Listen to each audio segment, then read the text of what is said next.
Welcome and good evening, everybody. It's just such a lovely thing to see this amazing turnout on a cold and blustery November night. But I think this turnout really says something, says a lot about the significance of sound system culture, but particularly the significance of Liverpool sound system culture to our city. So tonight's event was really a response to the installation that you will have seen when you came in, the big sound system with the films in. If you haven't had a chance to look at it, you can do so after the panel discussion. And it's beautiful. It's got Maccabee, it's got Sandra Cross, it's got Tipper in it. But when we saw it, we appreciated how beautiful it was and how important it was. But we also felt that it gave us an opportunity to celebrate Liverpool's sound system culture, a culture that hasn't been, I think it's fair to say, documented to the same extent as other cities. And that is what we're hoping to do tonight. Now, so tonight's event is in partnership with Whispered Tales, who created the beautiful installation. It's also a response to Beyond the Baseline, the Black Music exhibition, some of which was at Central Library, but originated in the British Library, and we might talk about that in a little while.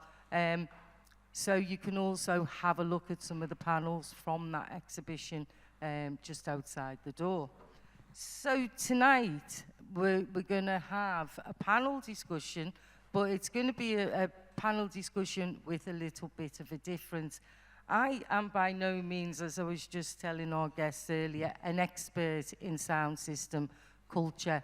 My credentials for hosting this event, if you like, are how many decades and hours I have danced around those sound systems, from Peckham to Notting Hill to Granby Street at the Frontline with Andrew over there, and in Spices as well. But we do have people who have been steeped in sound system culture, not just on our panel.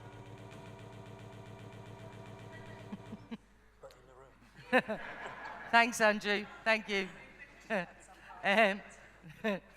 Not just on our panel, but amongst the audience tonight. So we're hoping to have a conversation that will bring you in and will bring your experience, even if, like me, you just danced the night away till late in the morning. We want to hear those recollections and those memories. So let me introduce, one important thing tonight is about documenting. So our panel is going to be filmed. That's why we've got the lights a little bit too bright for my liking, to be honest. They will go down when the discussion is finished. But we'd also like to film you when you make your contributions. So if anybody doesn't want to be filmed, but they would like to make a contribution, please just say that. It's no big deal. For those of you who would like to have a dedicated filmmaker all to yourself, after the discussion, we've got a little room behind that Whispered Tale sound system, and we will be encouraging you to go and share any memories, thoughts, recollections, opinions that you may have about sound system culture. So, without further ado, let me introduce our panel for this evening. On my very far left, we have Errol Gray, and many of you will know Errol. Errol was operated a sound system along with his friends Wayne and Julian, and they actually established that sound system in Liverpool in the 1970s and managed to fund it with one of the first ever Prince's Trust grants. And you might have seen Errol and his brother Patrick, who's here tonight, on TV talking about those years. The sound was called Bozra sound. It was a hugely respected sound within the UK sound system culture. In the middle, we have Maxine Brown, a pivotal figure in the celebration of African dance in Liverpool. I don't know why that's funny. She was pivotal. She can pivot. Maxine can pivot, let me tell you. She's a former Delado dancer and, of course, dance coordinator of Merseyside Dance Initiative, where generations of young people learned the skills of African dance, my own daughter included. She's now the Community Engagement Manager for National Museums Liverpool, and she was awarded the One Dance UK Dance of the African Diaspora Lifetime Achievement Award in 2018.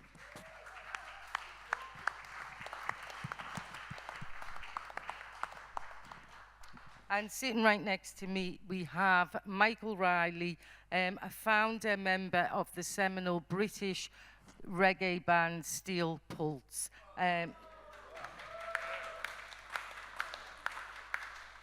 Mykaell is now the director of the Black Music Research Unit at the University of Westminster.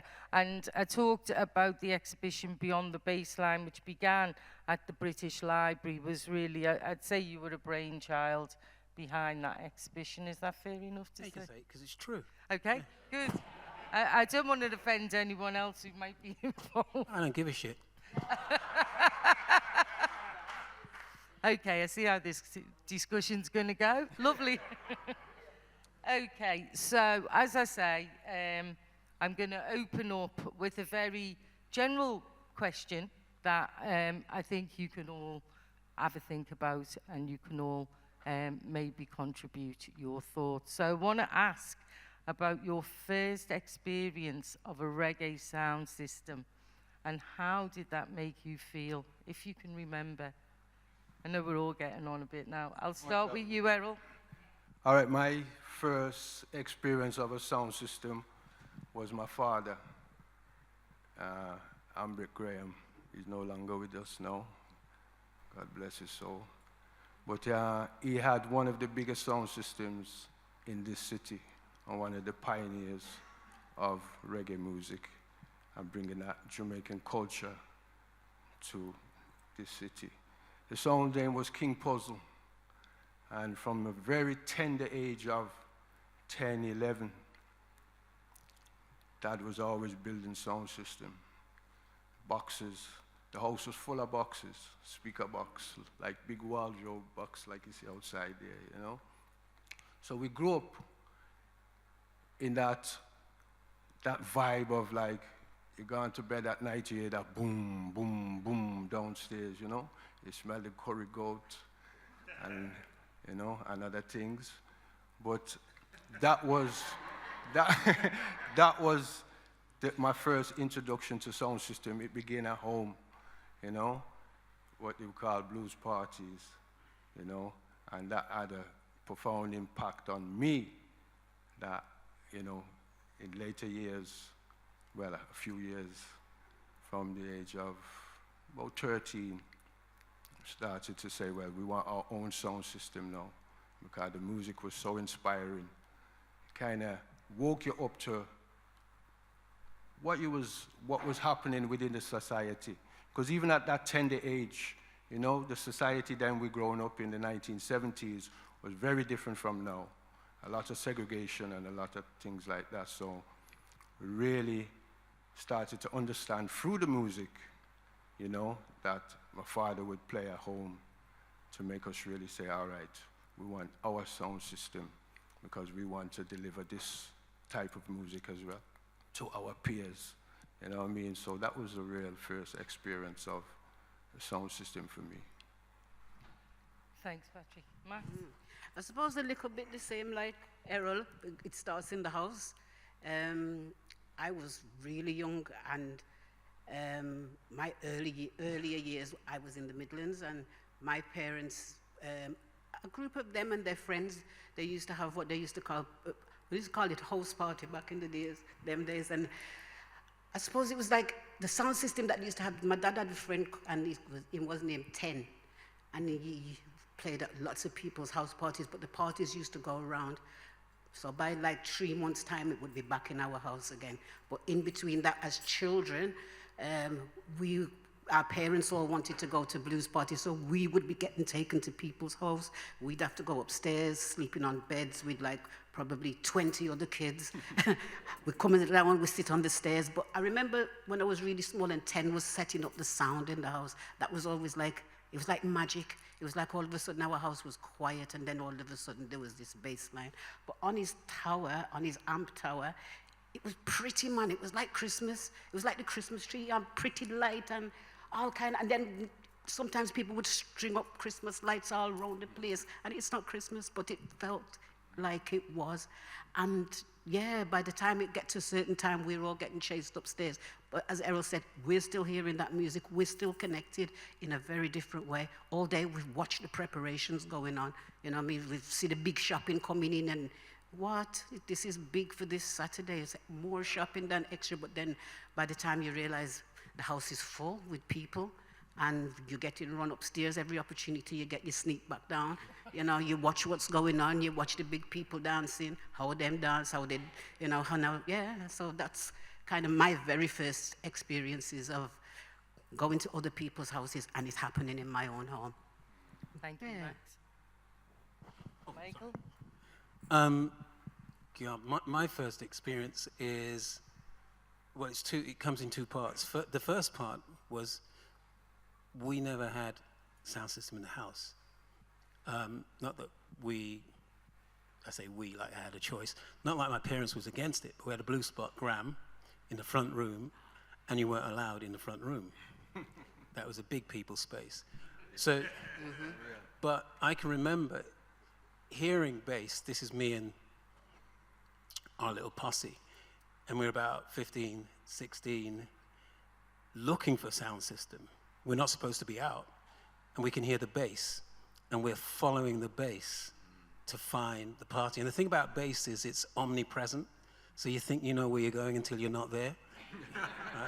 Right? So half the time we didn't find it. In our house, however, it was sound system or a party in the house was attached to marriage, funeral, birthday. There were specific events. And then, for some reason, it never really happened in our house, because my dad said, no, we're not letting them in to come mash up the house.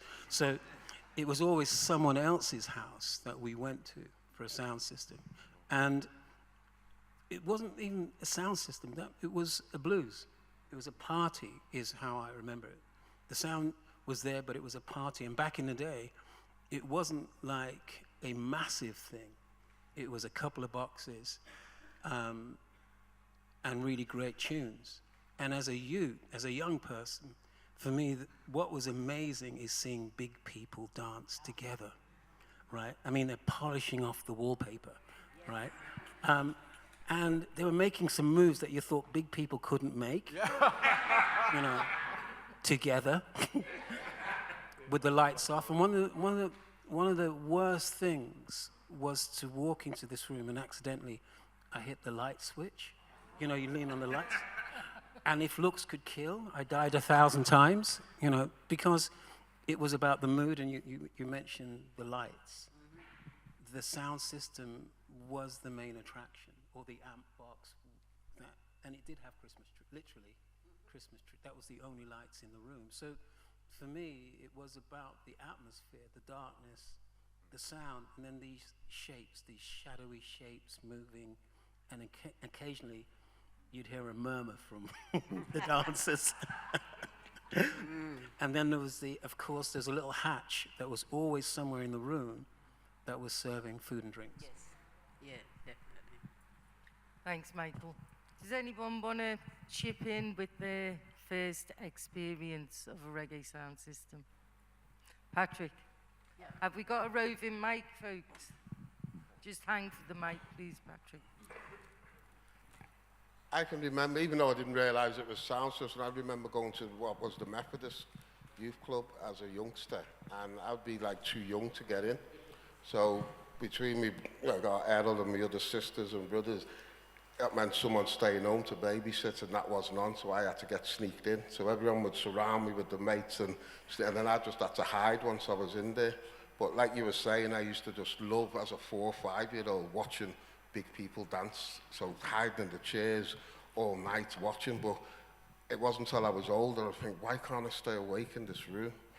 After 20 minutes I'd be out cold, you know what I mean? 'Cause it was, I just could not stay awake in this room, and the atmosphere, it was the nicest feeling I had as a child, but it was like, why can't I stay awake after 20 minutes, half an hour? I'd always be out cold until someone wait, it's time to go home. But that was my first experience. But watching people dance, then going home as a little kid and trying some of these moves and nearly broke up myself and falling over seeing some of the skanks that they would do, that was brilliant. And like, obviously I grew up seeing my dad building speaker boxes all the time, even though I didn't understand what it was all about, but he was always building boxes, and obviously he must have built boxes for other people as well, because otherwise he would have had 1,000 boxes, because he was always building big speaker boxes like them, big 18-inch speakers in and whatnot.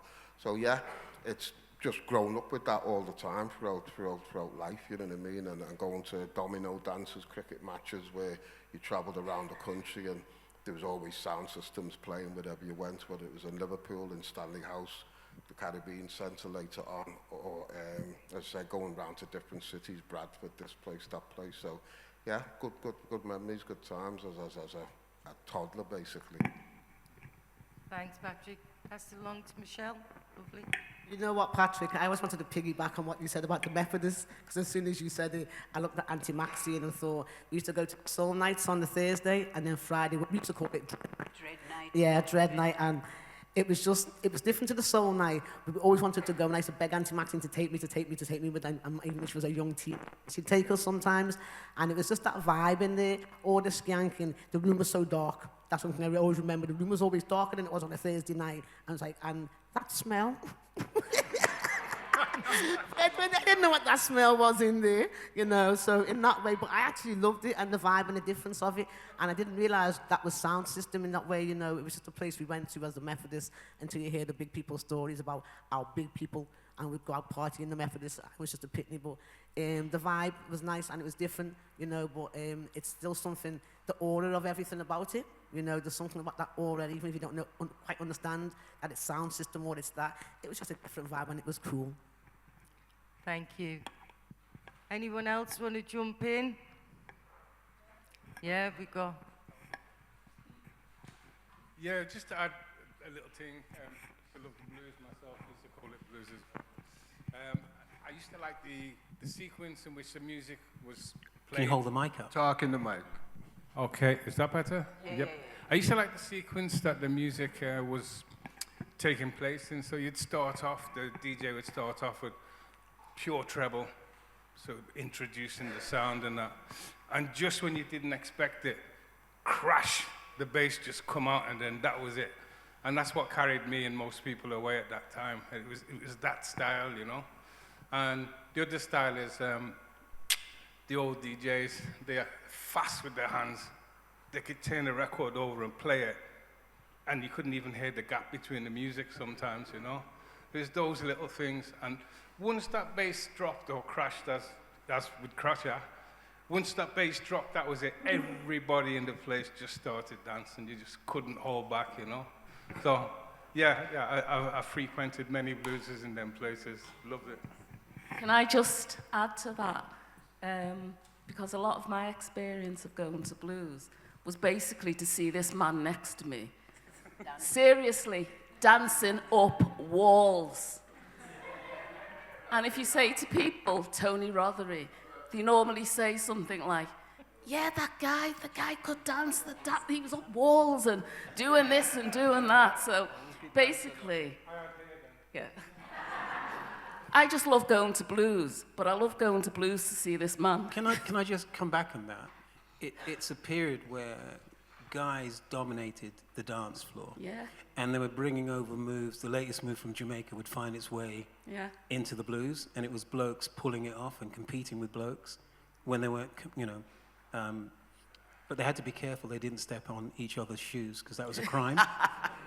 Back in the day, the other thing about the blues was what blokes wore. So it's everything from the Crocs, crocodile shoes to you guys, which were hugely expensive. The beaver hat came in, Farrah trousers, Clarks, Clarks, your beachy shirts. I mean, blokes were sharp. Yes. And your kerchief. And the kerchief. And pre those styles, they have to have, in the 60s, it was all about the mohair suits, mate, I tell you. Yeah. Yeah, good. Anyone else want to jump in before I move on? I think I was probably late to the party by comparison. You was. I mean, my first experience was around the age of 18, 19 at Notting Hill Carnival. And I'd gone expecting to see the parade and, you know, the beautiful costumes. I didn't know about the sound systems. And I was like, wow. I was blown away, the sight of these speakers and actually people dancing in the street and taking over the street. There is no feeling like it. And even though now, and I have gone virtually it's got to be something big that keeps me away from Notting Hill every year. But even now, you know, police are locking things down at 7 o'clock and it's, you know, it's not what it was. There's still nothing like it. So yeah, for me, it was just that idea that for those 2 days, we could take over the streets. Okay, so, although we're talking tonight about Liverpool sound systems, I think it's important to kind of set our development within the historic and global context.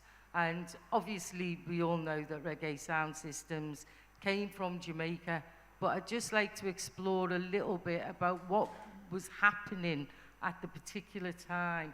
What were the factors that gave rise to this essentially DIY technology and entertainment? Do you want to take that first, Mykaell? I'll have a go. I think it's important to kind of remember how sound system kind of arrived on the scene. And in Jamaica in the late 40s going into the 50s, you had clubs, major clubs, ballrooms, and the main act would be a band performing on stage. And the DJs would play in the intervals. And slowly, the audience liked the music that the DJs were playing over the bands that were performing on stage. And quite quickly, also because of economics, it was cheaper to book the DJ than book the musicians. And the sound systems had the latest tunes, whereas bands were playing more traditional standard music. And so the sound systems grew. I think what's also important to understand is that Jamaica is one of those cosmopolitan islands. So when you talk about sound systems, people might overlook that. I think one of the first sound systems was Tom the Great Sebastian. And that was Tom Wong, Chinese Jamaican, behind that. It's already cosmopolitan. People don't realize just how cosmopolitan Jamaica was. So you like to think, it's a black Jamaican guy. It's a multicultural city. So sound system, right at its roots, was very inclusive, cosmopolitan. But it's the power of two things. I think one is the selector, the DJ, and the music. And the other was, sound system was built as an outdoor entertainment activity. Bass was fighting the elements, so it had to be bigger, it had to be more powerful.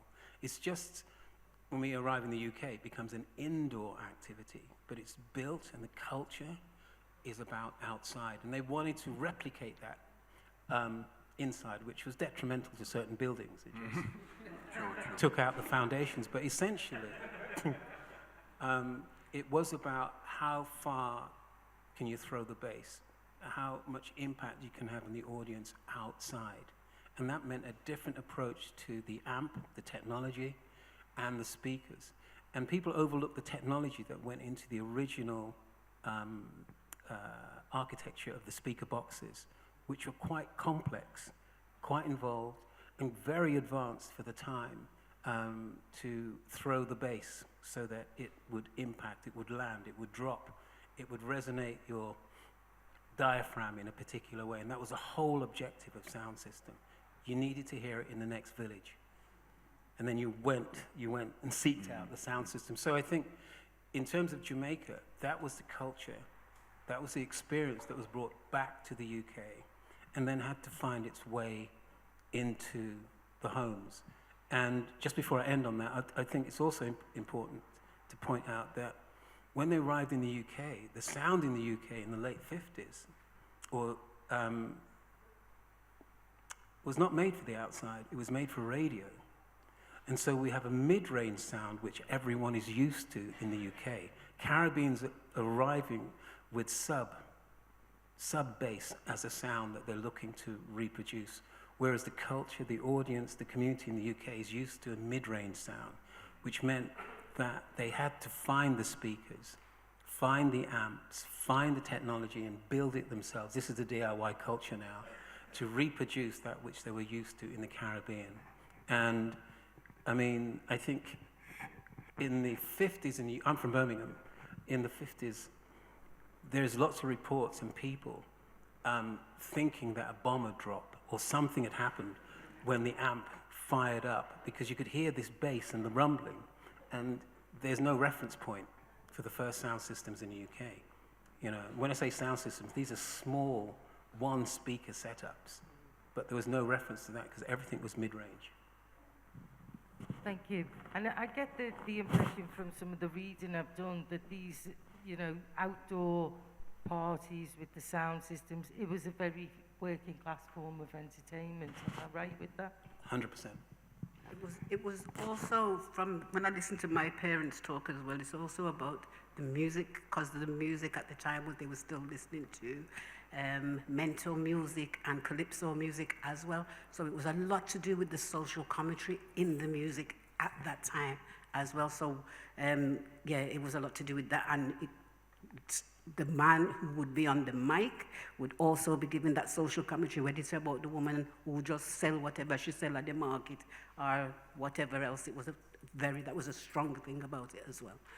Yeah, and another thing with the, like the Virgin said, the band would play, but the band would take a break and go eat food, and they take too long. So the sound system started to play, and people just say, all right, we don't want the band come back. You understand? Because what you're saying, the way you saw the speakers built with the edge there, that throw the bass out. So we've been making these boxes from in the 60s. You understand?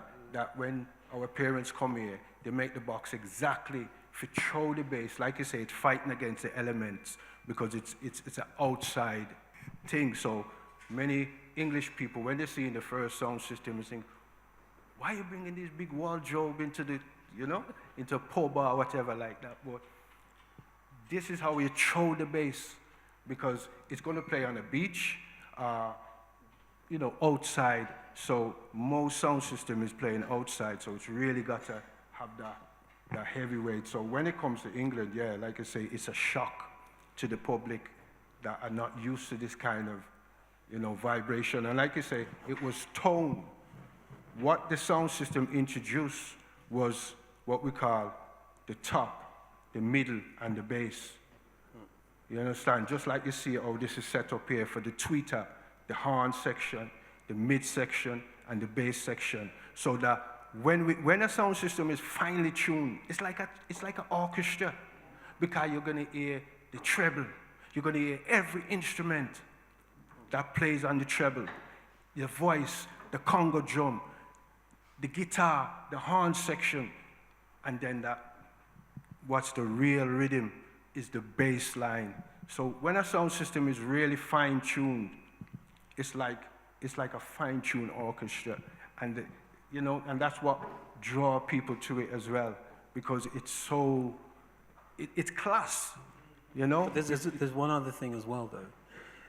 The guy who's mixing, the engineer, at the beginning is the same man, it's the same engineer that's made the tune in the studio.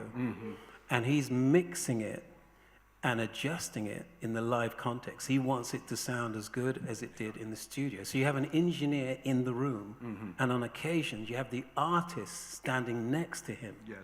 Right, so I think people forget about what sound introduced. It introduced the remix. which happened live, because you've got the guy who's made the tune, you have the artist ad-libbing live in front of the audience. So it was more than the sound, it was a performance of the recorded experience in the studio taking place live. Live, yeah. And you know, you've segued nicely into my next question, really, which, you know, people talk about a sound system crew or a sound system. It's not just one person, and the sound system is more than the speakers and the boxes. And so just, you know, give us a sense of who was involved, who was in the sound system crew, what were their roles, although I do feel like I've got some insight into it today after helping Andrew load up this huge system. But yeah, give us an insight into the roles within a sound system. Selector. You have to have a good selector who knows his music well, knows his audience well, watching the people, because sometimes a selector can draw a tune and hey, nobody ain't moving to that. So he has to know the right time when to change that music. Sometimes it's one person who is the selector, the engineer, and also that man's on the mic. So back in the days, if you didn't have a good man on the mic, well, who's entertaining? You know, you wanted that extra element. And it was also that man on the mic that would also bring the social commentary into what's happening in the room. You understand? So somebody might do something in the room or political dance in the room. That man on the mic is so observant, he drops it into some lyrics. Yeah, them are the three key things for me within the sound system: the selector, the engineer, and the man on the mic, and your crowd of people. A sound system really has a crew, all right?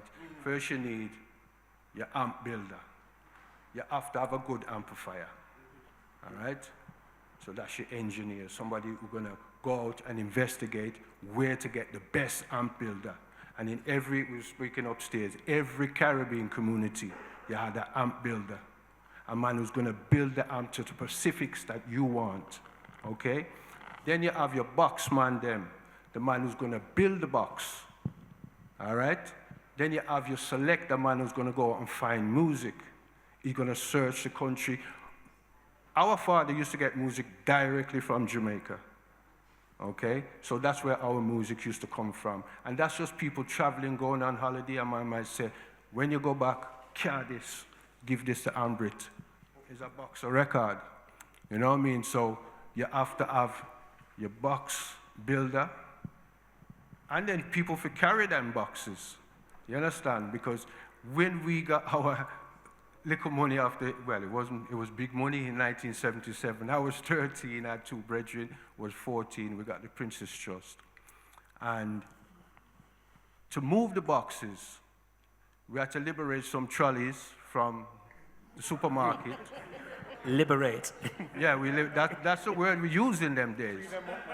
And because we young kids, we couldn't drive a vehicle. So we built the box, and we put them on the trolley, and we wheel it through the street to the nightclub, to the blues party, or wherever we played. First time we ever play out, I have to put this story in because we played the Methodist Youth Center, and after there, we played Maxine's 21st birthday party. Yeah, you know, I'm 13 at the time. My two friends is 14. You know, we're just children, really, but you know, so this is how we used to move the sound. You know, the elder ones, them who had the big sound, they had van, car or whatever, and they transport it one by one until you get a big van. But really, the whole thing is you have to have your selector, your amp builder, your mic man, your box man.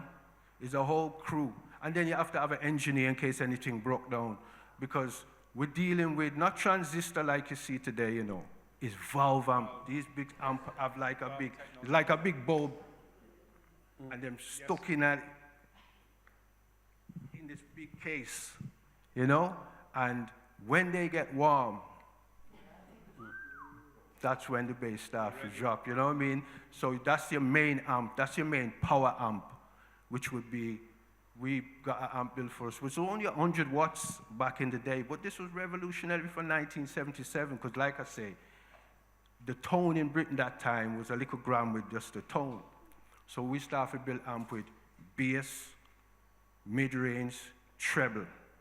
And you have a little cutout switch, so you can cut out the bass, bring up the mic or the bongo, you know, the drum or the horn or the guitar, you know. So these were the things that you need to have. You need to have a good crew of at least 10 to 15 man sometimes, depending on the size of your sound, you know.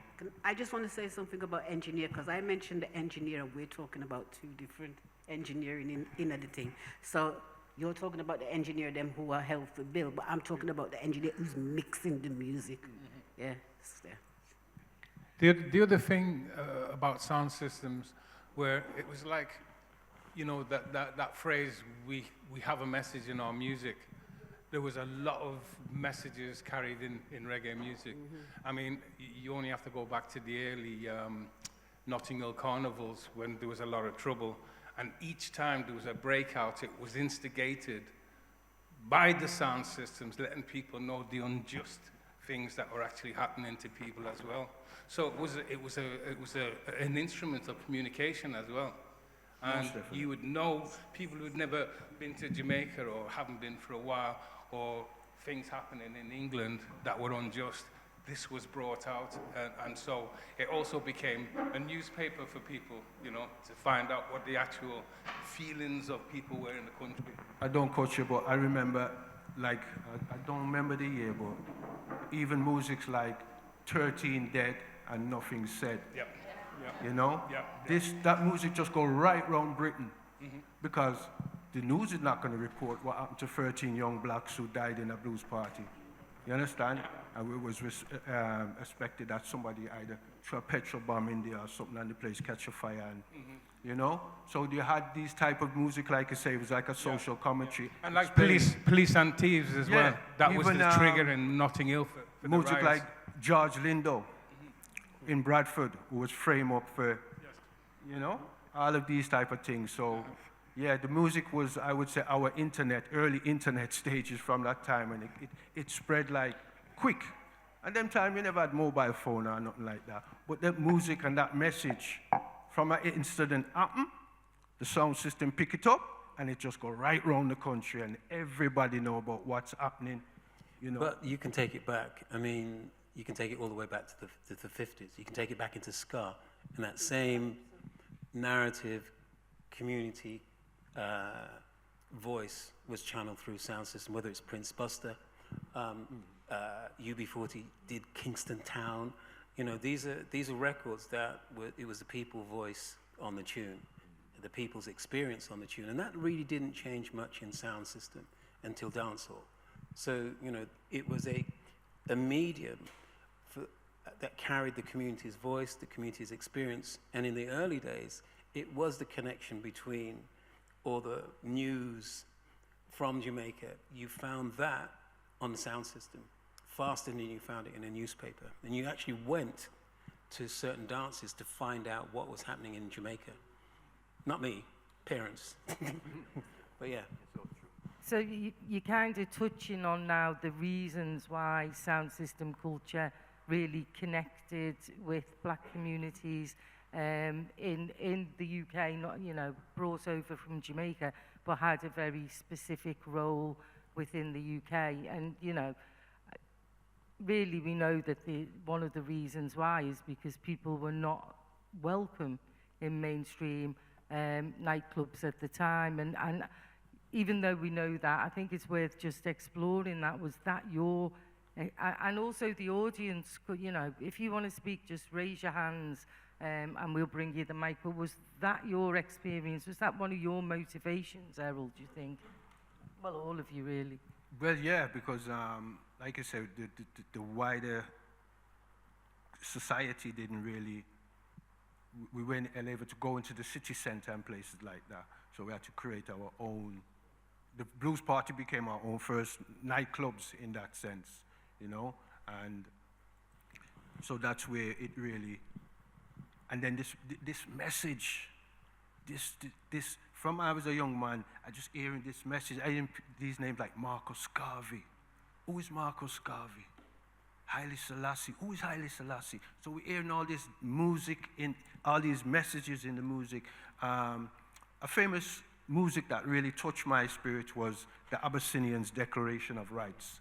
That tune was massive, absolutely massive, and I want Jaman to play that tune later on so people can really hear it, because that was one of the first tunes that really inspired me, that, you know, to just be the person who I am today as well, and really got me into the Rasta culture, you know? Them type of musics, and that's what made us want our own sound system, you know, to really express this type of thing that we were feeling. And like I said, we're feeling this from a very tender age, you know? So the sound system was an outlet to let it out, you know what I mean? And yeah. I would say another tune would be Burning Spear for 100 Years. Big tune. And I think what's important to understand for our generation growing up was that at school, we were told to go home, right? So I'm born in the UK and I'm being told to go home, and I think they're sending me back to where I lived in Birmingham, and the house. And so I'm saying, but I live 20 minutes from school. No, you need to go home. Go back to where your parents come from. And I said, my parents arrived here on a British passport. What do you mean?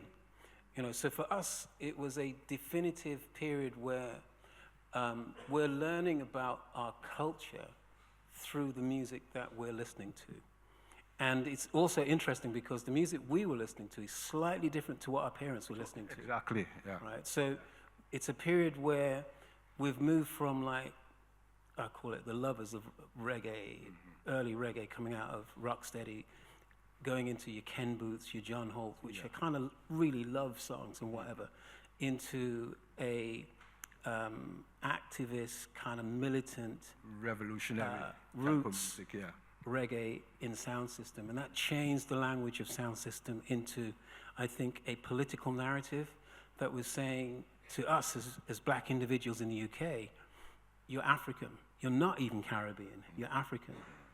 Because back in the day, if I said to my parents, I'm going to marry an African woman, they'd go, what? Quite seriously, because somehow Caribbeans felt superior to Africans. This is the subterfuge of the colonial experience. So we were lost. We were British, but not British. Jamaican, but not Jamaican, because I've never been to the bloody island, right? That's what my elder brother told me. Shut up. Get away with your fake Jamaican accent.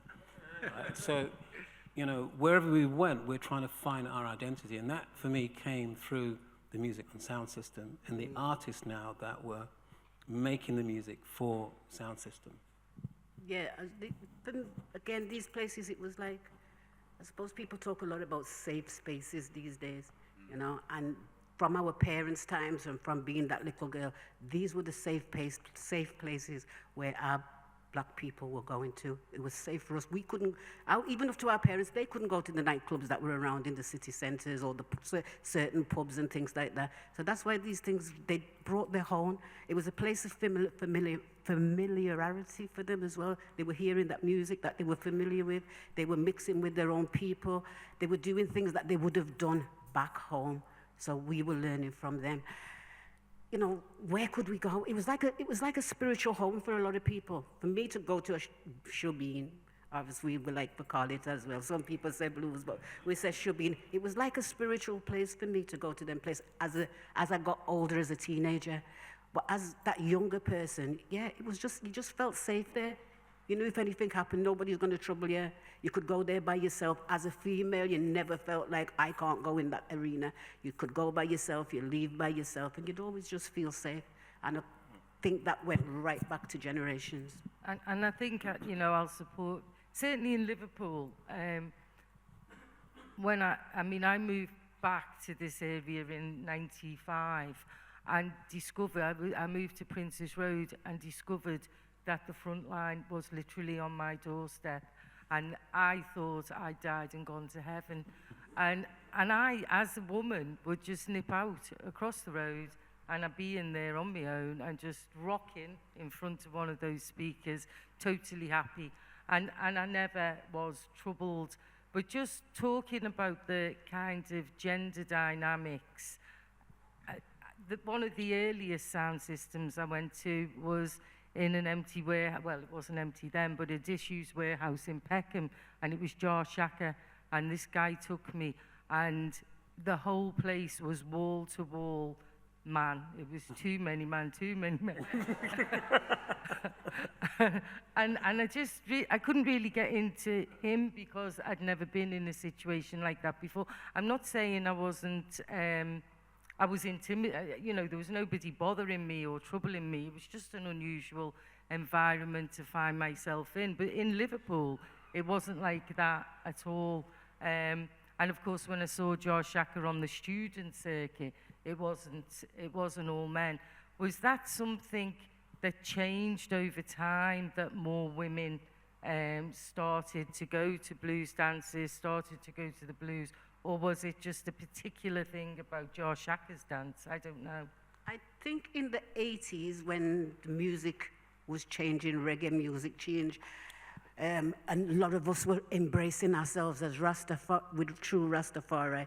I think the men, especially the young Black British men, that was a real way for them to express themselves. So I think the gathering of men in those arenas was really a big thing. It was the place where they could go, they could feel free, they could burn them herbs. Yeah, so yeah, the men would, and they danced. And the dance releases a lot of things. It releases all that stress of the pressures of what we call the pressures of Babylon. You know what I mean? So once you're in that space and you can free yourself up, both physically and mentally, it was a brilliant space for our men. We had a lot less mental health issues of our men those days because they had a space and a place to release themselves through the sound system and music. But I think it's fair to say, though, that... But the women were there as well. The sound system evolved in the UK. So the sound system in the mid-70s was different to the sound system by the end of the 70s. We were saying earlier that by the end of the 70s, around about 79, 80, we had over 500 sound systems in the UK. But then a steep drop-off as we 81, 82. And it's young people who grew up that then decided they needed to get up and go to work the next day, find jobs, people started families, people realized that, we used to call it bleaching, where you went out the Friday and you came back early on Monday. You can only do that for so long, and then you have to kind of properly wake up and sort out what you're doing. But it also meant that the music was changing as well in the UK that was played on the sound system. And so you've got a situation where by the 80s, there was a lot more R&B played in sound systems. There's a lot wider mix of music, but the audience was changing.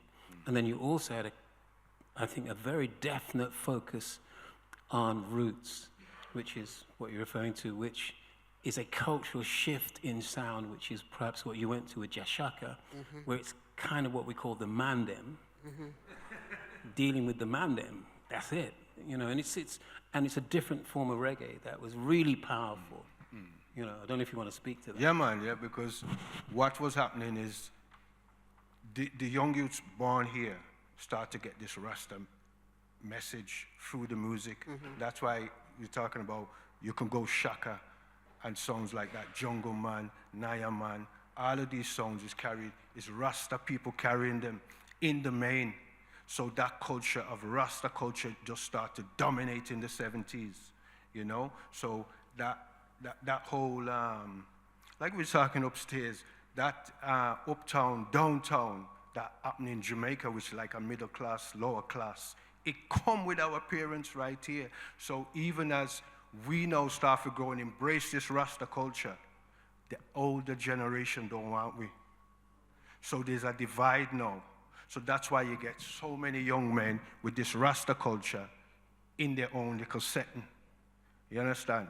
Because what people don't understand, that in Jamaica, even up to today, Rasta is persecuted. So that same culture come to Britain with our parents, you know? So they never realize that when they come to Britain, a lot of their children would turn Rasta, something that they're running away from. You understand? They never expect their children to grow up and embrace this Rasta culture that's telling them that they're African. We have African roots.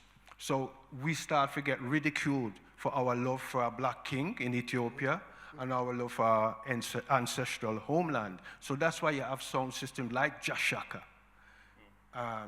Jungle Man, you know, and then we start to use names like Bongo, Congo. We start to use these African words that our parents didn't want us to use. You understand? We started to change names as well. Yeah, so we kind of start to change up the name. So that culture was the dominant culture in the 70s. So that's why you get so many Rasta. And a lot of the artists who start to come here, like Dennis Brown, Gregory Isaac, when they come to Britain, they said, what weird. They never realized so much Rasta was in Britain. More Rasta was here than in Jamaica. Because, yeah, it's true. Yeah. Because I even hear it from them myself. Bob, the whole of them, when them come here, they didn't realize that all Fredlocks, go to Birmingham one time, and Fredlocks didn't realize that his music, Black Star Line, that LP, it gone through Britain. Everybody know him songs. He thinks he's coming here as an artist, nobody don't know him. Dennis Brown, Barry Brown, Linval Thompson, all of these artists, when they arrive in Britain, they were shocked to see the amount of Rasta that was here. Well, in fact, we had different, I say we, because I never became a Rasta, but there were different tribes of Rasta in the UK as well. So we had a tribe in Birmingham that was different to London. We had a serious, I mean, I laugh, I shouldn't laugh, but no, yeah, I got to say as well. we had one tribe of Rasta that referred to themselves as the Earthmen, right? And Earth steppers. Earth steppers. Yeah. And they didn't work for Babylon. They wanted no interaction with Babylon. But at the same time, they were wearing sandals in the middle of winter, right, with snow. I mean, they were so dedicated that, anecdotally, there was a point where the Birmingham Rastas, this particular tribe, says, you know what, we need to integrate with London Rastas. So what we're going to do is arrange a football match, because Rastas were into football, Bob Marley football. And the Earthmen, that's what I call them, they'd probably slap me if they were here, but arrange this football match on this park. And let's say 3 o'clock, they're going to be playing football, and all the Earthmen turned up and flashing the locks, waiting for the London Rastas to arrive. And the London Rastas started to arrive, and it was like one BMW after the next. More classy. Yeah. And we call it fashion locks. Fashion dread, yeah. Fashion dreads. And as the fashion dreads started to walk towards them, they're looking at them saying, these are not proper Rastas. Right. There was no football match. Because as far as the Earthmen were concerned, they were not true enough to the cause. And it was everything from what you ate, to what you said, to what you wore on your body. It was really strict. They couldn't play football. It was just one big argument. But, you know, that was how passionate it was at that point in time. And that comes through the sound system where we're talking about sound system clashing, the little competition with the dancing. You know, man, chopping kerchief, do the splits and pick it up and, you know, the split in the air, catch it in the mouth and all that. And one of the greatest dancers is right here with us here. You, Rodri.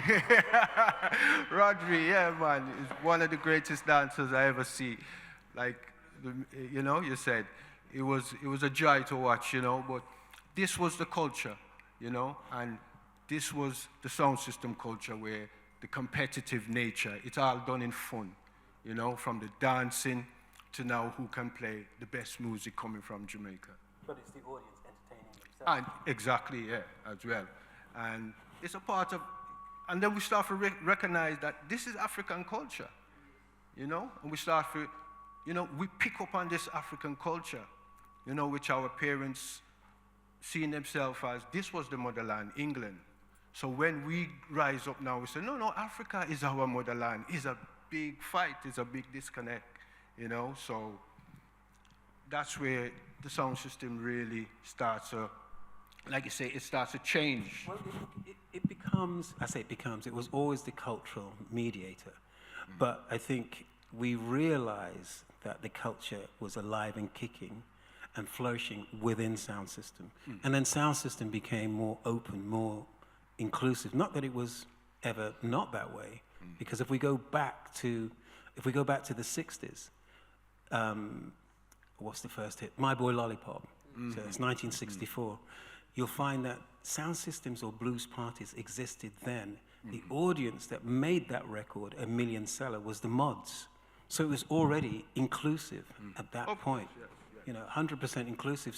But something happened in the 80s where it's a new generation, a new multicultural audience now coming in. And I used to marvel at white guys coming in and discovering bass, and then walking closer and closer to the bass speaker and just smiling. Just, you know, and it was, and women took over that experience. And there's certain research, and don't quote me on this, I know it's on film, but don't quote me on this, that said one of the attractions of sound system was the bass frequency. We know that, but it resonated heavier on a large pelvis area, and women had larger pelvises than blokes. You know, so it was.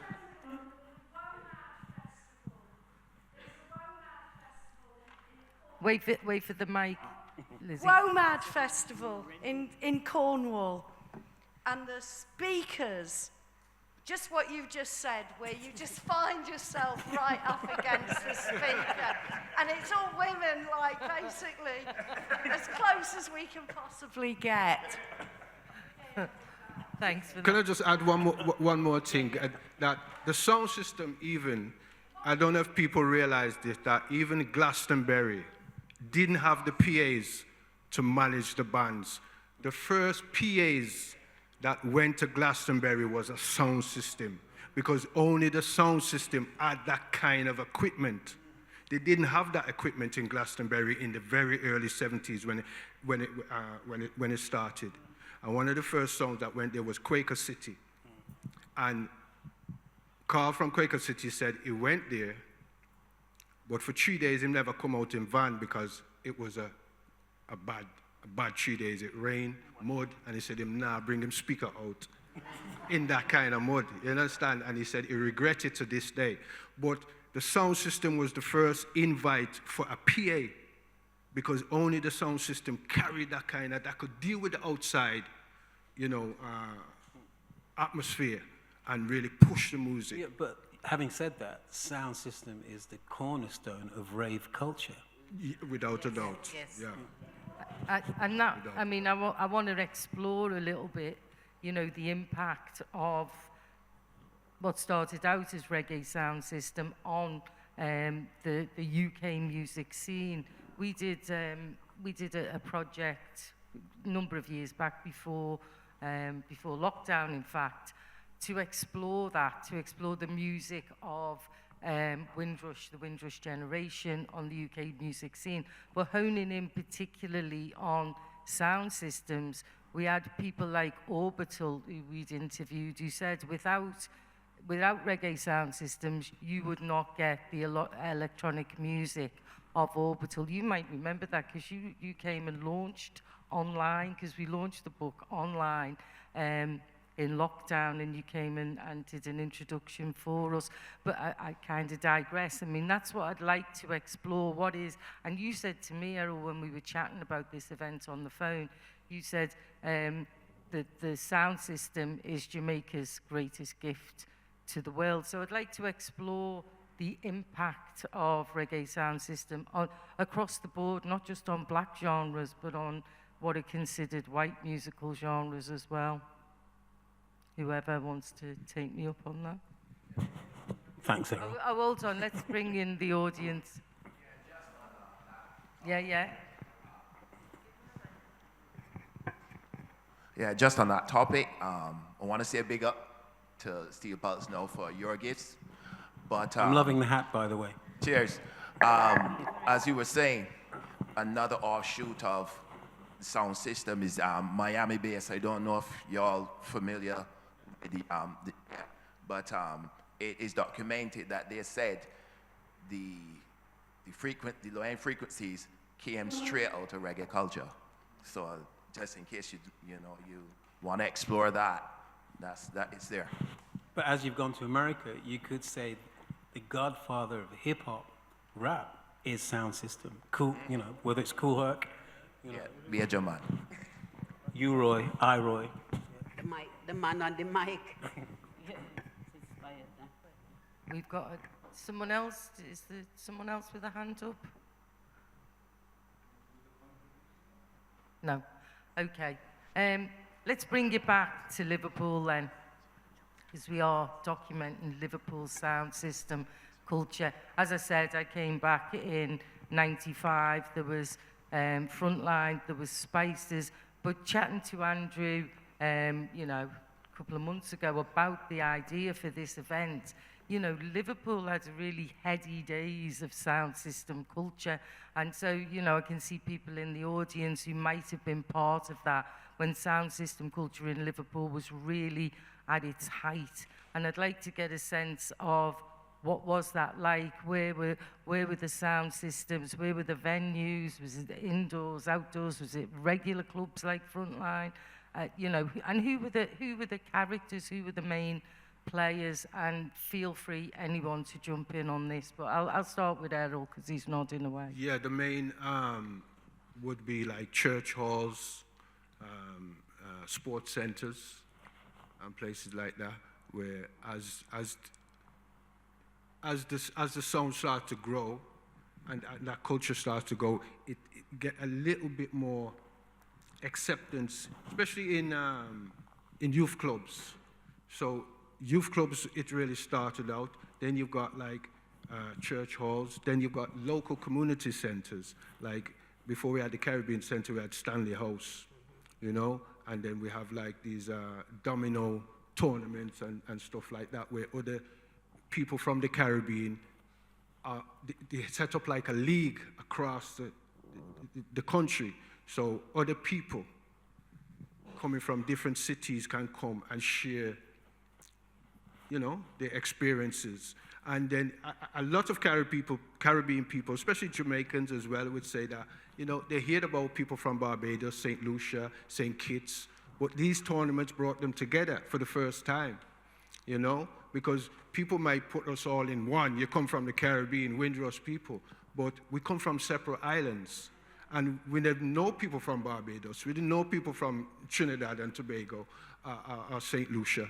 So these gatherings, these domino gatherings, where they have these tournaments, bringing us together, and we start to share experiences, what's happening in Birmingham, what's happening in London, what's happening in Liverpool, and so on, And this is brings it to the forefront, and I think it starts to branch out a little bit more, because now we start to get our Caribbean centers and, the main centers where we can congregate now. And the sound system starts to play in these type of places. What period? We're talking about the early 70s, going into the 80s, and even through the 80s as well,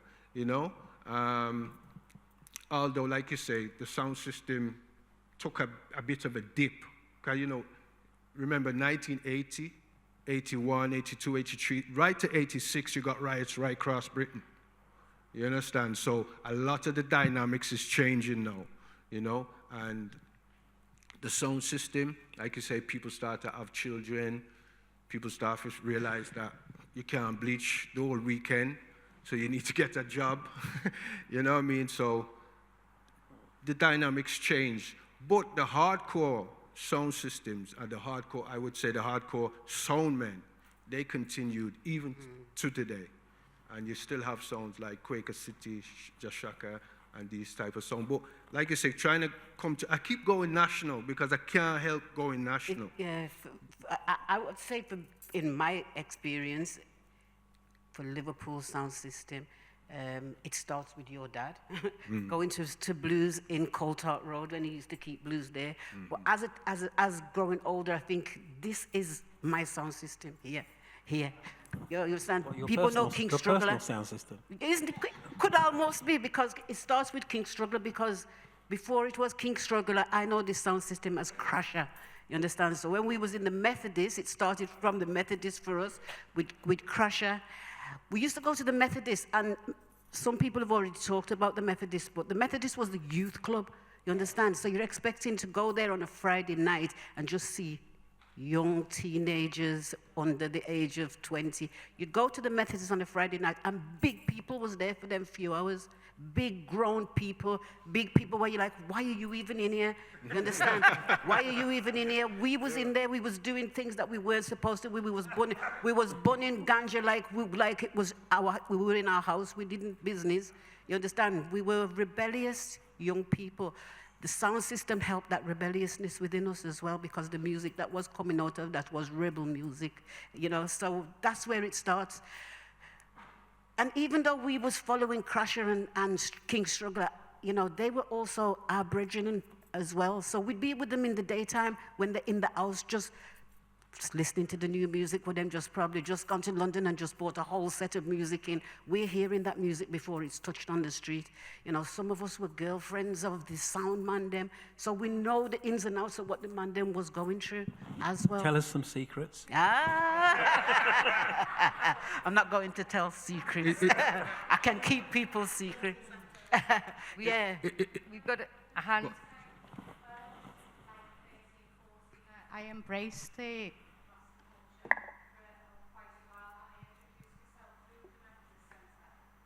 Can't hear you, Greta. Let's just swap the mic. You're going to have to start again. Can you hear me? Yeah, sorry. Yeah, so I started as a youth, obviously, in the Methodist Centre myself, and I went to the dances, the soul and disco dances and the reggae dances, but the reggae really inspired me. So I was going through a transition myself, because I was dealing with a lot of identity stuff as well. I'm trying to find myself. And then I lost my nan, and the history of what my identity was, I tried to find myself, and weirdly enough, I found it through Rasta. So I embraced that culture, and then we ended up going to the 12 tribe dances. So that was my main inspiration of the sound system culture, was when we used to get on the coaches and go to Manchester and Birmingham for our 12 tribe dances, Israel, 12 tribes of Israel, and Reuben. And I used to embrace it, and that was one of my, honest to God, best times of my life. Do you know what I mean? It was just the community, the connection, just the acceptance, trying to find myself and my identity, and it was home for me. Do you know what I mean? As much as you can see, I'm a combination of histories. Do you know what I mean? So I've got a combination of cultures. So I am from the Commonwealth via my grandma and my granddad. It's quite complex, but I found a sense of belonging and home by actually embracing Rasta from when I was about 14 to 17. And I went to one of them coach trips, and I went to Manchester, Birmingham, Leicester, and that's London, Bristol, you name it. Wherever them 12 tribe dancers went, I honoured them, and I felt so at home and at peace. And that's where my education of the sound systems and influences helped form my character, to be fair. Can I take it back just a little bit? Because in terms of when you say the experience in Liverpool, we had a record shop called Probe Record Shops. It was a big influence where we used to get a lot of our music. And we had a guy here called Pete Burns. Was very inspirational in terms of bringing reggae artists to the city. And we had a club called Eric's. And boy, we seen the amount of artists we seen there, from the Royal Rasses, Prince Farai, the Cimarrons, Aswad, all the Jamaica, Tapazuki, Rankin Dread. Reggae regulars. Oh man, so many. So you had a club in town called Eric's. Yeah. Yeah, no, I know it. And we used to go there. Gibby Sound used to play there. So as a young man, even at them times, I'd know that if there was somebody like, especially the Royal Rastas came to Eric's, I'm still in school. I know if I go home, I can't come out. So I just stay out on the street. When Gibby carry the sound down, we go down, we wait outside, carry $2, and you get into the club. You understand? And we see all of these great artists, you know. So that's how it was kind of branching out. Which is interesting, because for many people, Eric's was the go-to place for punk bands. And, you know, you think about the fusion or the mixture of reggae. Rock Against Racism was the punk rockers set that up. Punk and reggae audiences coming together and breaking down, you know. Barriers were breaking down, yeah. And sometimes. Sometimes. That's true. And I'm just thinking about how the sound system did start to play other types of music apart from reggae. So, you know, you go to Carnival now and there will be jazz, there'll be Latin jazz. You know, Norman Jay's perhaps the most famous person for bringing in all sorts of music into that sound system arena, and you know, Spices in Liverpool played a lot of R&B. I first danced to Jungle down there because nobody could see what I was doing. It was that dark, and I got into the beat. I loved it from then on. So, you know, was there any tensions involved in that musical kind of mixture going on in the sound system? Just a little bit. There's always attack on the music, especially on that Rasta culture that was coming through.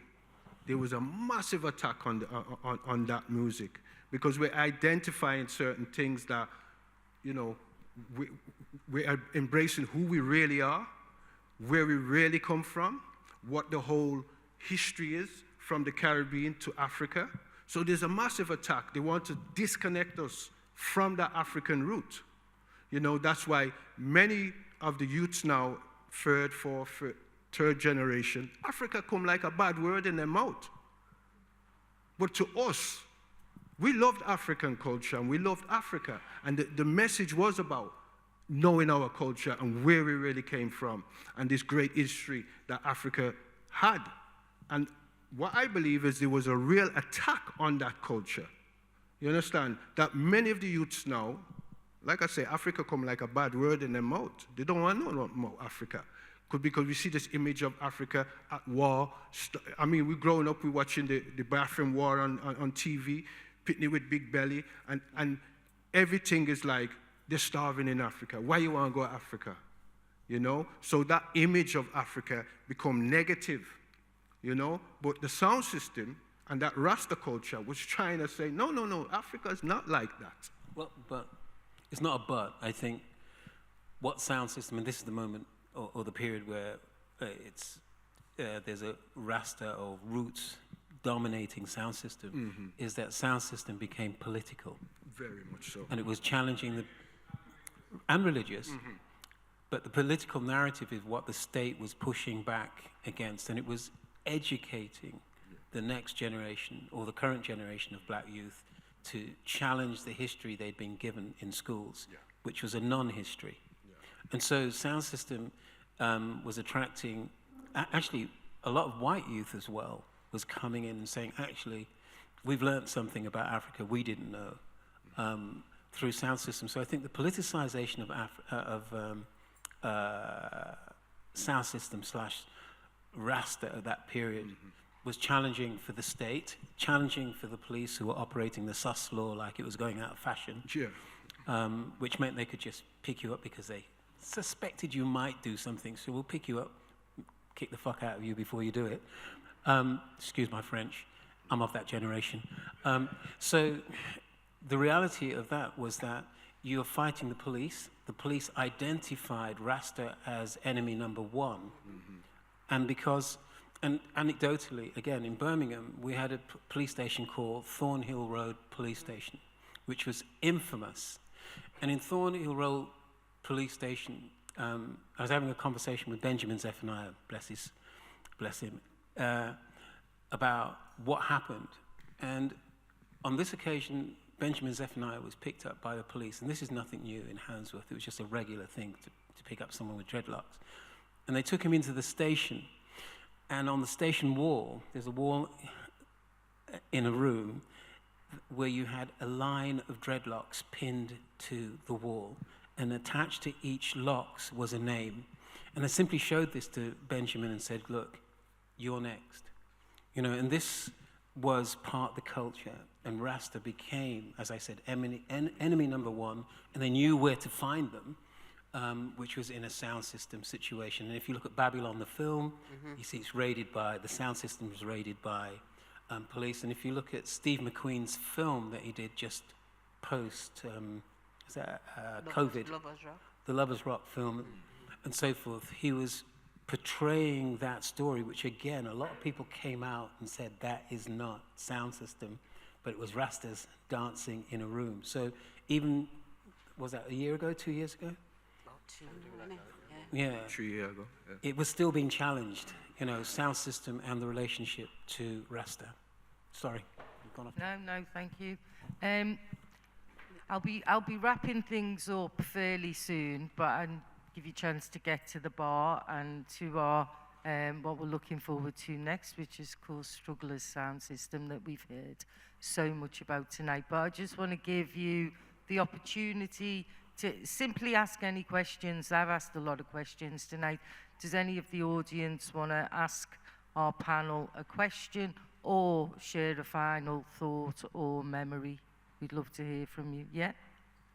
The whole reggae culture, the whole movement of reggae, which inspired me to go down to London and get my 3 different degrees. And that was so strong in me, wanting to prove it to myself first and foremost, but wanting to show others the strength and the strength, that belief, and somebody believing in something, how that could manifest itself in success within the opposite cultures. And I think people just got frightened of it because it became too powerful. You know, everyone associated with it. And it started drawing in different people, English people, it drew in people from the continent, Japanese, Chinese. Talking to the mic, talking. Yeah. Sorry, stay there. Anyway, so I just think it's such a powerful movement, and the story hasn't ended yet, you know. Thank you. Yes, sorry. Hand there, yeah.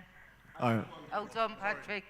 Guy behind you, and then you can come in. sorry, it was just to ask, up here, when did it sort of feel like it was coming to an end in Liverpool, or when did it feel like it sort of did It tail hasn't off? come to an end. We're here now, aren't we? There's a sound system set up there. This is our sound system of Liverpool, so it's not at an end. To me, when it started to change is when we started to have things like sound clashes. So we used to have, you'd go to somewhere and there'd just be one sound system playing for the whole party, the whole night, the whole blues, whatever. But then we started to have a thing called sound clashes, where you'd have 2, 3, 4 sound sound systems in a venue. That brought on a lot of rivalry, and within that rivalry, lots of things would happen. You know, like people, they'd either be, it could be really, it was very competitive amongst the sound system and the man them in a different sound them. But that brought on a lot of different things. Younger generations began to come with the violence and bringing that into it, which that wasn't a thing in our time, not amongst ourselves. When that violence began, then venues didn't want us in there. So that's when I personally believe things kind of started to quieten down, because venues ain't gonna book you. They don't want you. We could go to the 20 venue. No, you're not. We can't. You can't come in here no more. You can't go there no more. Even so, then it just began to come back again to the thing. We end up back in the Shebeens them because we couldn't get into the bigger arenas to do our thing. So I'd say from the sound clash thing, sound clash isn't a bad thing still, you know.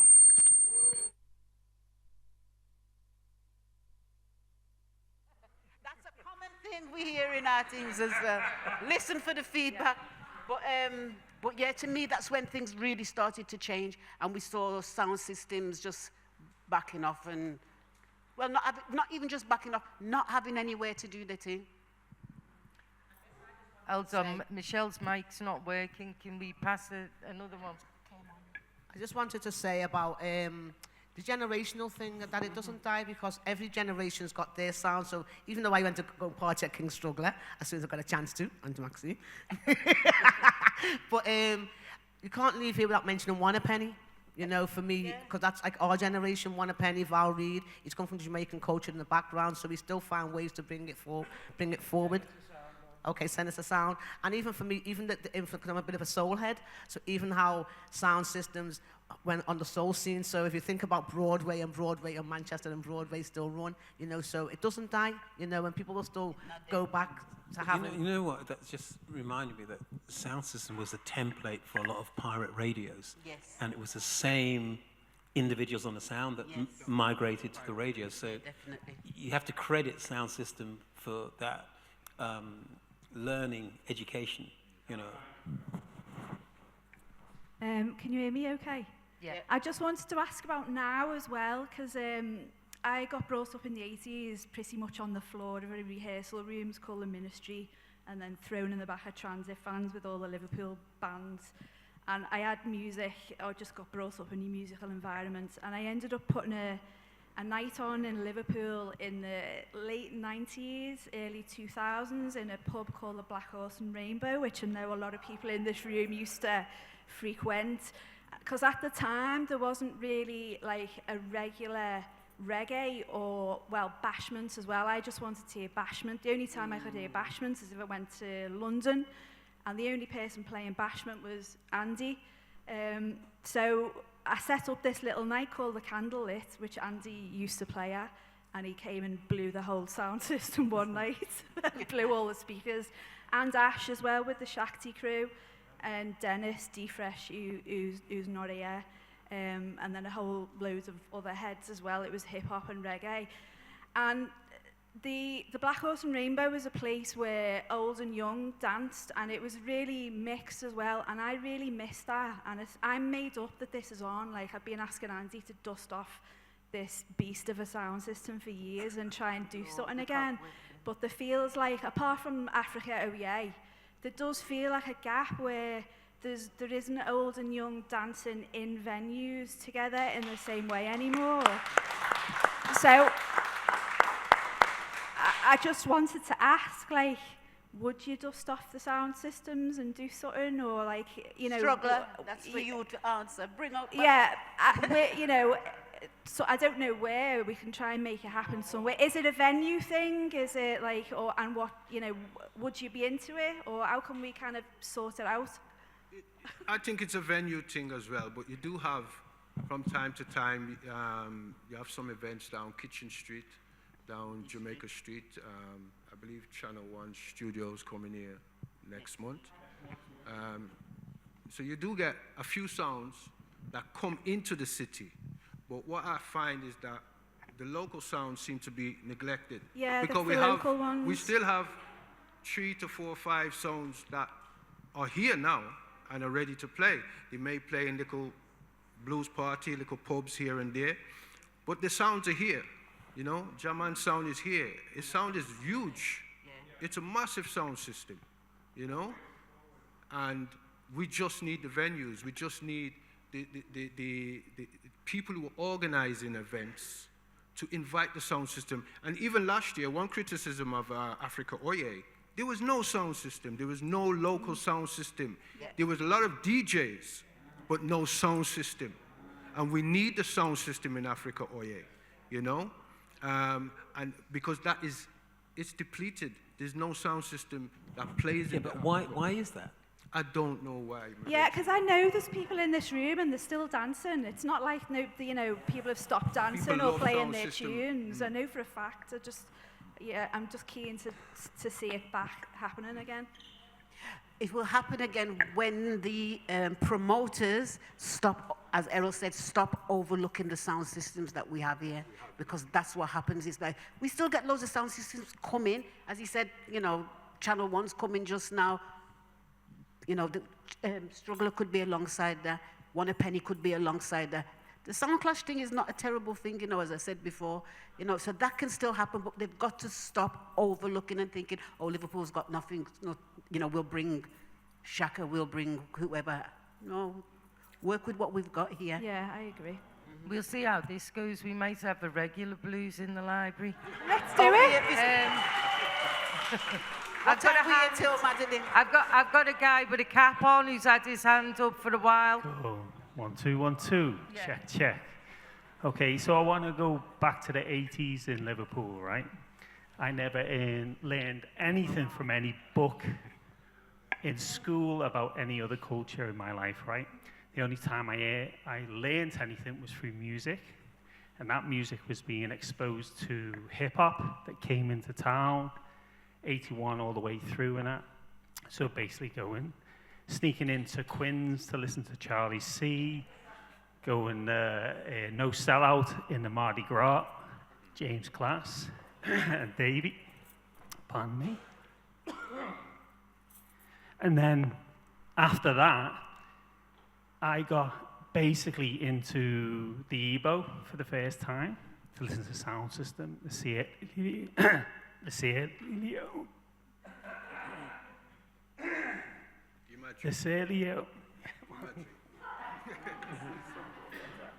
He's got emotional.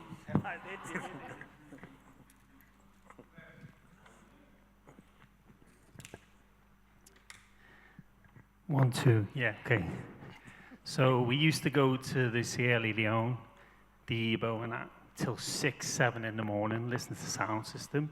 And then I finally got into the Frontline to listen to One a Penny one night, which was amazing. And that was my weekend from the age of 14 all the way up to 19 years of age. And that kind of basically developed my life to loving music and reggae and sound system. Excuse me. It's got emotional again.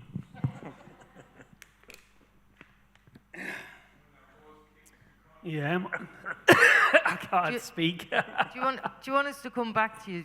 Yeah, see how your throat goes and put your hands up cool, again. no problem. Okay, did I see more hands? Yeah, I've got 2 Hi. So, yeah, we've actually built and developed the sound system locally in Liverpool for the past 10 years or so. Sorry. Yeah, I'm a bit shy. Sound man, use your mic. I'm used to hiding behind the microphones and the desks, not in front of them. Yeah, so we've got a sound system that we've been building for the past 10 years in Liverpool. We were based around the North Docks in Liverpool. We used to have a warehouse that we all lived in there. We've done a lot of parties and a lot of events there for a number of years. We were powering Trenchtown stage this year at Oye, and we'd love to do more stuff with more people. As you say, venues are a big problem. We need more venues, we need more spaces, we need more help with that with everybody. But yeah, open invite to anyone that wants to collaborate and do more dances and do more spaces. Absolutely. And it's lovely to see younger people getting involved in sound system culture. Thank you. No, you know that sound system or intrinsic audio? So You two can chat outside. Anyone else? I know Patrick had his hand up. To be honest, all it is I've heard the story before, but I just think our Errol should share the story of just exactly how the Princess Trust Fund and his sound came about. Because to me, it's a great story. It's one of them stories I love hearing, but I think the audience should be blessed with that as well, because most people in here wouldn't have heard that story of how they got the money, what they done with it. They were supposed to meet Prince Charles at the time, but I let him take over that. You telling the story now. And yeah, so, yeah, well, you know I'm a storyteller, but No, I'll shut up. That's a good shout. Okay. Come on, Errol. And how the sound name came about, why it came about, and all of that. One of my brethren who's not with us no more, God bless his soul, Mango Dan, there was a pastor. His name was Pastor Morris. And he used to come to the youth club. And he told us about the Princess Trust. So, like I said, we were young Rastas, very rebellious. We were looking to liberate anything to buy this sound system. But I give thanks for who is now the king, Prince Charles. At the time, we applied for the Prince's Trust and we received in 1977 £500. I was 13, my two friends were 14. And we built the sound system. And at that time, Pastor Morris said, Prince Charles is going to come to the Unity Theatre, the Unity Club, Youth Club, the year later, so you can say thank you for the money. So being young rebels, at that time we said, well, the future king of Babylon, thank you for the money. And, you know, we didn't meet him. We refused to meet him at that time. Okay, skip forward 30 years now, where there was a renovation of St. George's Hall. I was working for a local interfaith community called Liverpool Community Spirit. And a representative came there from the Prince's Trust. So I said to him, I got the Prince's Trust when I was 13. So we went back, investigated what happened. He said, you know, you were one of the first recipients of that fund that went right across the country. Not the very first person, but went right across the country, and we were one of the first recipients of that trust. And I explained to him at the time, we were supposed to say thank you for the money. Because, you know, like I say, we were going to get that sound system by the hook. But give thanks that he gave us that £500 because we was able to buy all the equipment that we needed, as well as kit ourselves out with some nice Toms and some nice Clark's booty and all of the things that go with the sound system. Music, the whole thing. £500 went a long way, believe you me, in 1977. We're 3 kids with this money. And anyway, like I say, skip forward 30 years. The Prince's Trust is celebrating 30 or 40 years of the Prince's Trust. And I'm working for this organization. And he says to me, would you like to meet Prince Charles now and say thank you? So, you know, I'm grown up now. I'm a big man. I said, yeah, why not? You know? So he came to St. George's Hall, and I had a 1-minute interaction with him to say thank you for the money. Now, he came prepared. He coming to meet a Rasta man. He brought a watch that Emperor Haile Selassie gave him to show me. So I was very grateful of that. So we came, and what was interesting as well is knowledge of reggae music. He knew certain artists that I didn't expect him to know. Bernard Spear, the Mighty Diamonds. He spoke of these artists. This is all in a minute, you know. Anyway, he's asked me what I'd done with the money, and I explained to him, and so on. So he showed me the watch now as well. So I said to him, can I touch it? Because it come from the Emperor Haile Selassie, which we venerate. So as I went to touch the watch, the security, Lord have mercy. I mean, and he literally had to say to the security, it's okay, it's okay. I've allowed him to touch me because, you know, he was a prince at that time. But it was nice of him to bring the watch for me to see. He allowed me to touch it. He told me it used to have a red, gold, and green band on it, but Mummy said we couldn't wear another. Literally, that were the words. Mummy said we couldn't wear that, so we had to take the band, the red, gold, and green band off. Well, he said you could see it was an expensive watch. It came from royalty to royalty. You know, when the emperor visited after the Ethiopian-Italian War, he came here in 1954 and gave one of them gifts to the Queen of England and their children. So that he had the watch from that time, and he said the watch is still working, it keeps good time. Anyway, so yeah, it was just a response of the security at that time, you know, that they must have thought I was trying to attack him, you know. But you can find it online. But you know what's fantastic about that? The original visit by Selassie is a black and white film. Mm-hmm. It'd be great to see, because you would have been filmed. Yes, it would have been filmed, yeah. Put your film next. Yeah. Yeah, for real. So, yeah, so that was the whole experience. And, yeah, it was, you know, it was just the security. It's almost as if they were reaching for, you know, just ready to jump on me, you know. But yeah. They didn't get the memo. Yeah, it was a good experience. Can I just chop up the story, because our kid missed one little detail out of his own story there. At the time when he said he refused to see the king of Babylon, he was saying, "Child, they should have given us the money anyway." Well, you always start, you know what I mean? We've So, seen it like reparations. That was the little bit that was missing. Yeah, well, we see, you know, we're young kids. We know about all these things like reparations, repatriation. This is the message of the Rasta man in the early 70s, you know, and that all identifying with Africa. So when he gave us the money, we said, yeah, man, reparations, man, we'll have that. But like I said, I ended up meeting him, thanking him, because he stopped us from committing crime.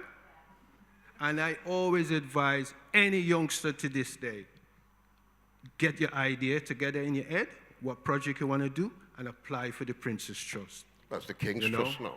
Well, now Changed its name, it's upgraded. I don't know if it's William or one of them, but they need to apply. The Prince's Trust is a good trust, man. It's a good fund.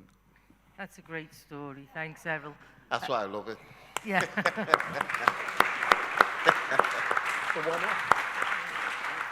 Okay, I'm going to just ask for any final quick comments or questions that you might have. Yours is I'm not never a hogging the quick mic, comment. but no, this is more of a for the future. Go on. Like outside, although it's only on a small TV, there's a documentary me and Errol made just over a year ago called Ghettoology, which talks about the history of sound systems in Liverpool. We've interviewed a number of some of the survivors. Obviously, we speak about our father, his sound, King Puzzle, being one of the pioneers. Give tribute to some of the people who have passed away in that time, including our father. So that's going to be getting screened again soon in the near future. So whoever's here, keep your ears out to the ground to that. We'll make sure writing on the wall now so you can get it through their mailing list. So we hope to screen that somewhere in the next couple of months. And it's well worth seeing. It's good. Go on. Radio Merseyside used to have up front. It still does. It still does, but it doesn't really play so much music anymore. It's got an awful lot of chat, and that there isn't, to me, any kind of community radio, information sharing. It's like ever so split up, and you only know about things if you're in a loop of a particular group of people. And it's just my thing is, why isn't there? I don't know if I'd necessarily agree with that. Mike was on Upfront show last night promoting this event. I was invited on months ago to talk about it. And we're always invited on to talk about what we're doing at Writing on the Wall. So, you know, I think it's... things happening because we've even got Lady Spice, who has a show on that you have online shows. There's a lot of things are online now. So we have people doing, we've got Ami Yesufu, who's setting back up LFM, which was all about female DJs, which there's a few of us that have been on there as female reggae DJs. Yeah, so things are happening. So, okay. No, yeah. But what goes on even when a few things are going on. So yeah, I was just thinking something like that. Thanks, Lizzie. Okay, I'm just going to invite our panel to give us any final closing words. Did you want to go first, Mykaell? Or? Okay. Post the last project, which is Beyond the Baseline, which looked at 500 years of black music in Britain, I'm raising a petition because although the exhibition was successful, we had just under 50,000 visitors, it was a national story that was mainly told in a physical sense through King's Cross in London, through the National Library. And what still needs to be done is exactly what's happening now, which is a gathering of local experiences the sharing of that, but also the curation of that. So it's moving these exchanges into books and putting those books into schools. This information is still not in schools, which is why there's a disconnect between one generation and the next.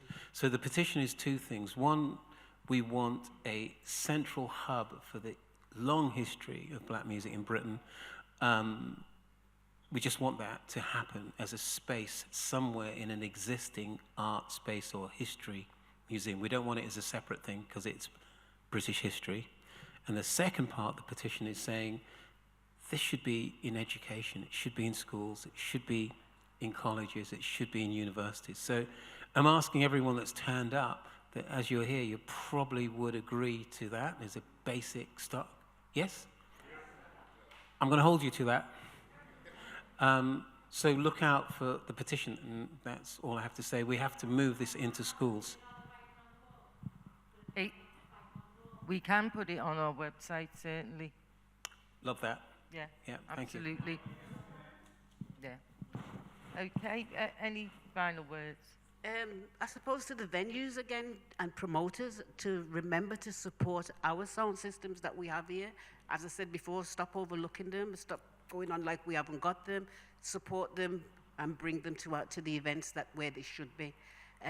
Because that's the only way we're going to get the authenticity of our music as well. I know there's a lot of other sound systems out there. I think I was saying to Errol before, there's a lot of white sound systems out there. They haven't got the authenticity of mixing that music the way we know it should be mixed. So venues, promoters, do your thing properly, please. Yeah, just to echo what my brother was saying, that we're still doing interviews with sound men from the local city, you know, and trying to really get all the stories of the Liverpool sound systems. I think we counted from my father's sound system so today about 26, 27 sound? 23 sound systems that from that time up to now, you know. So yeah, so we're documenting that, and we're going to continue to document it and look out for a little video called Ghettoology that we're going to showcase at some point. And just on the back of what Errol's saying is, the other thing is when you're doing these things, please stop excluding the females from these histories, because we get excluded a lot. And we were there on every inch of these journeys with the man them. You understand? So stop excluding us, please. Thank you. Thanks, Max. 100%. Okay, so that's kind of this first part of the night over with, and all that remains for me to do is to thank our panel, thank Errol, thank Maxine, thank Mykaell. I'd like to thank you all for your questions and contributions and for just being here. While I've got the mic, I'll say thanks to Rich, who's at the back, who's worked hard with me on pulling this event together, and Dave from One Fell Swoop, although Rich did more than Dave. But